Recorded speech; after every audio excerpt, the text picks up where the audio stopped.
Tinubu says climate change is not Nigeria's problem.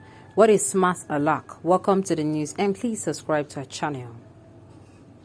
Last week I wrote that Nigeria lacks sophistication for issue-based campaigns because too often politicians talk with utter ignorance yet arrogance on issues. Without doubt, one major culprit is Bola Tinubu, presidential candidate of the All Progressives Congress, APC, who often blusters and talks frivolously on issues. The latest victim of his verbal incontinence is climate change and is instead a threat to Nigeria and many other countries. Recently, speaking at the interactive session of the Arewa Joint Committee in Kaduna, Tinubu made ridiculous and thoughtless comments about climate change. On the richer scale of absurdity, his metaphor of church rats and poisoned Holy Communion was shocking. Describing climate change in Nigeria, Tinubu said, and I quote, "It is a question of how do you prevent a church rat from eating poisoned Holy Communion. Obviously, the church rat is Nigeria, which is as poor as a church rat. And the poisoned Holy Communion is climate change caused by burning fossil fuels, which may have immediate benefit, but also come with devastating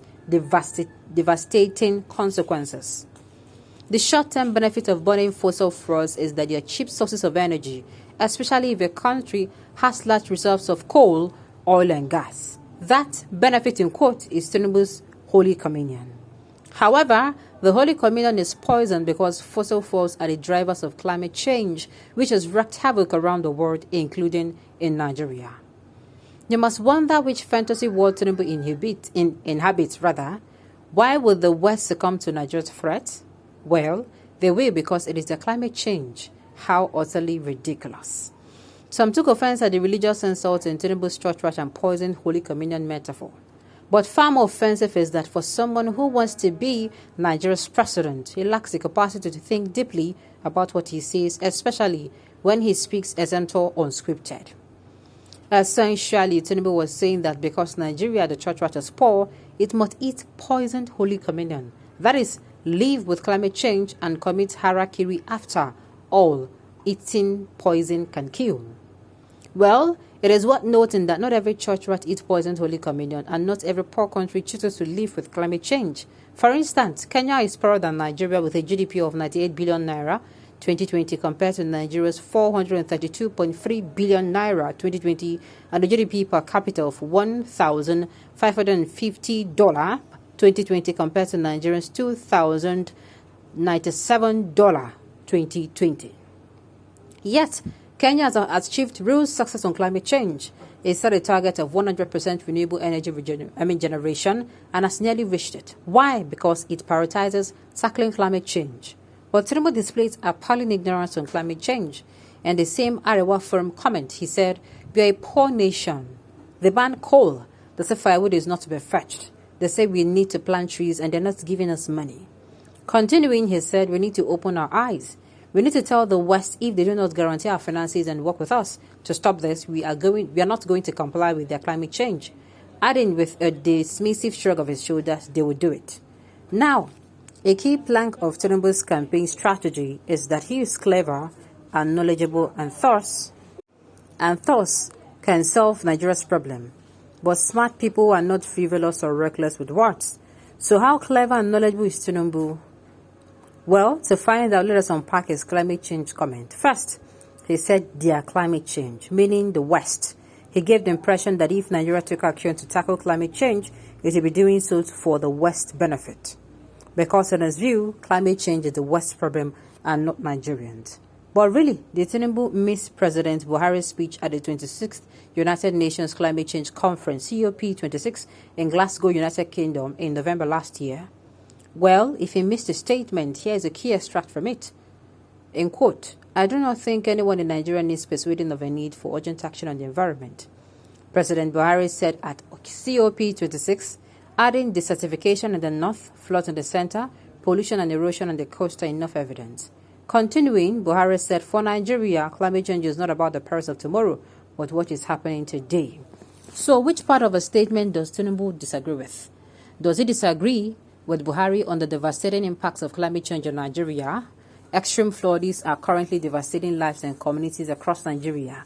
Yet Tinubu went to Kaduna, one of the states badly affected by the flood to spew utter gibberish about climate change. Tinubu said, "We are not going to comply with the climate change. Well, we have dealt with the use of the offensive word there." But Tinubu's broader point was that Nigeria will not comply with climate change rules.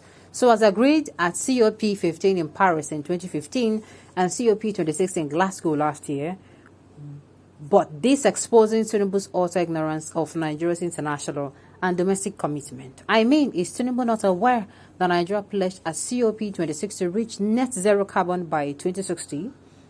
President Buhari declared at COP26 Nigeria is committed to net zero by 2060. Is Tinubu also not aware of that? That in November 2021, President Buhari signed the climate change bill into law, that Nigeria now has a climate change act that incorporates the 2060 net zero target. Furthermore, is he not aware that Nigeria recently launched the Energy Transition Plan (ETP), which has the twin goals of tackling the climate crisis and energy poverty? So would Tinubu throw all these commitments away if he became president? Well, he said that he will first ask the West to guarantee our finances and work with us to stop this. But if they do not give Nigeria money, we are not going to comply with their climate change. He was confident that the threat would work. They would do it, he said, a matter of factly. You must wonder which fantasy world Tinubu inhibits. Why would the West succumb to Nigeria's threat? Well, they will, because it is their climate change. How utterly ridiculous. He should ask the Vice President, Professor Yemi Osibanjo, how far hectoring the West about just energy transition and defunding fossil fuel projects has worked. Recently, Vice President Osibanjo went to the United States to seek global support for Nigeria's energy transition plan. He met with officials from the World Bank Group, the United States Treasury, the United States Agency for International Development, USAID, and ultimately the United States Vice President Kamala Harris, who praised Osibanjo's leadership on climate change. While in the United States, Vice President Osibanjo floated the idea of a debt for climate swap, DFC, under which the West would cancel Africa's bilateral and multilateral debt, and in return, Africa will use savings from the debt relief to fund climate action programs such as Nigeria's ETP. Truth be told, the debt for climate swap idea will not traction the West due to their view about the moral hazard of debt forgiveness and their antipathy to it. However, diplomatic efforts and rational advocacy for global partnerships and support are constructive ways of addressing the issue, rather than threatening that we are not going to comply with their climate change if they do not give us money. But what about their private finance? Tinubu claims is the genius in attracting foreign investors. I brought Enron to Nigeria, he brags. So why can't he see the opportunities for climate investment?